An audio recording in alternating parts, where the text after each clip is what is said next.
हर समत तेरे नाम के कतबे सजा दिए, लेकिन तेरे जो ख्वाब थे यकसर भुला दिए। तुम्हारी फिर ज़रूरत है, यहाँ हालात ऐसे हैं, समझ में कुछ नहीं आता चलेगा ये मुल्क कैसे। परेशानी का आलम है, ना जीते हैं ना मरते हैं, सुनो ए कायदे आज़म तुम्हें हम याद करते हैं। बिस्मिल्लाहिर्रहमानिर्रहीम। अस्सलामु अलैकुम। पहली मुलाकात और कायद का दुख। दोस्तों, गुज़श्ता दिनों में मैं एक किताब पढ़ रहा था जिसका एक मज़मून कायद-ए-आज़म के असिस्टेंट प्राइवेट सेक्रेटरी जनाब फ़रख अमीन की यादाश्तों पर मुश्तमिल है।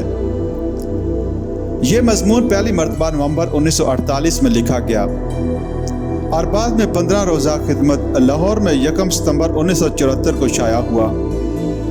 ये तहरीर इस काबिल है कि उसे मनो आन कौम के सामने पेश किया जाए। फ़रख अमीन लिखते हैं, 11 सितंबर की इस सोगवार घड़ी से जब हमारे कायद-ए-आज़म ने दाई अजल को लब्बैक कहा, हर तरह के लोग, छोटे बड़े, अमीर गरीब, मुझसे अपने मरहूम महबूब कायद के मतलब सवाल पर सवाल कर रहे हैं। वो पूछते हैं, हमें तो इनकी बीमारी का इल्म नहीं था, आखिर ये अचानक हुआ कैसे? वफ़ात से पहले उनकी हालत क्या थी?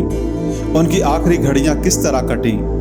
दरअसल मेरी खुशनसीबी मुझे कायद-ए-आज़म के करीब लाई। पाकिस्तान की आर्जी हुकूमत के क़याम के 4 दिन बाद 23 जुलाई 1947 को नई दिल्ली में हुक्म मिला कि मैं ठीक 10 बजे चौधरी मोहम्मद अली साहब सेक्रेटरी जनरल पाकिस्तान से मिलूं। मैं वक़्त मुकर्ररा पर पहुंचा और उन्होंने मुझे असिस्टेंट प्राइवेट सेक्रेटरी मुंतखब करके कायद-ए-आज़म की खिदमत में पहुंचने का हुक्म दिया। मैं ज़िंदगी के इस गैर मामूली तगय्युर पर मसरूर भी था और किसी कदर परेशान भी। मसरूर तो इसलिए कि किसी मुसलमान के लिए इससे बड़ी इज्जत की बात और क्या हो सकती है कि उसे कौम के मार और मुमलकत के बानी कायद-ए-आज़म की खिदमत का मौका मिले। लेकिन इस मसरत के साथ मुझे थोड़ी सी परेशानी भी थी।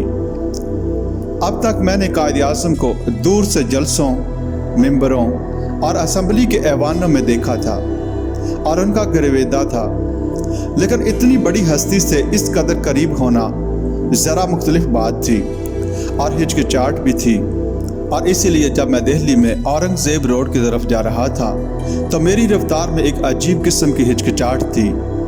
वहाँ पहुंचकर अपना कार्ड भिजवाया। शायद मेरे पहुंचने की इत्तला कायद-ए-आज़म को पहले ही दे दी गई थी। मुझे फ़ौरन अंदर तलब फरमाया। मैं ज़रा सी देर में कायद-ए-आज़म के सामने खड़ा था।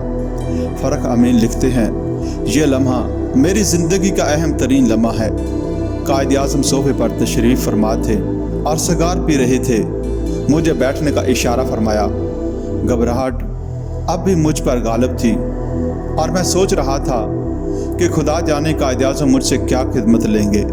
लेकिन कायद-ए-आज़म के मखसूस मशफ़क़ाना अंदाज ने बहुत जल्द मेरी घबराहट ख़त्म कर दी। पहले उन्होंने मुझसे मेरी तालीम, मुलाज़मत और कराची जाने के मुताल्लिक़ कुछ सवालात पूछे और फिर खतों और तारों के इस ढेर की तरफ जो गवर्नर जनरल के तकर्रर पर दुनिया के मुख्तलिफ हिस्सों से कायद-ए-आज़म के पास आए थे, इशारा करते हुए फरमाया, क्या तुम मेहरबानी करके इन पर एक नज़र डाल लोगे? ये बात कायद-ए-आज़म ने ऐसे लहजे और अंदाज में फरमाई कि जो थोड़ी बहुत घबराहट अब तक मुझ पर तैरी थी वो यकलख्त रुखसत हो गई। इसके 2 हफ्ते बाद हम कराची पहुँचे और आते ही सरकारी मसरूफियतों का एक सिलसिला शुरू हो गया।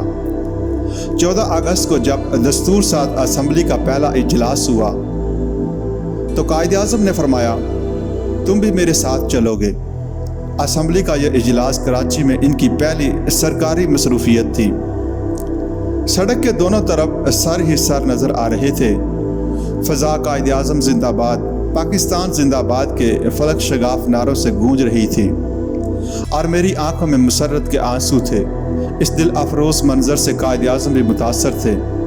उन्होंने लोगों की तरफ इशारा करते हुए फरमाया, हमारे पास इंसानी कुव्वत का कितना शानदार सरमाया है।